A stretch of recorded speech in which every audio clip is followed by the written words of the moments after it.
হ্যাঁ আসেন বুকে আসেন, আর কষ্ট পাবেন না, তাই বলবেন না, কিন্তু যতটুকু ছিল অতটুকু বলেন।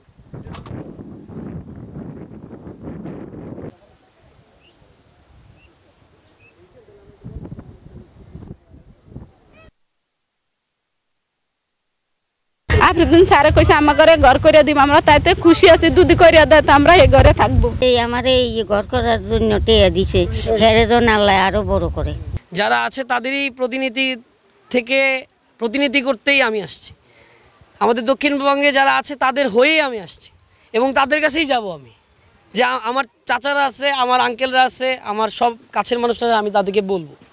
বিকজ এই পর্যন্ত এখানে অনেক ক্ষতি হয়েছে মানুষের, এই মানুষরা দিনরাত পরিশ্রম করে, এই পরিশ্রমের ফল ইনশাল্লাহ পাবে।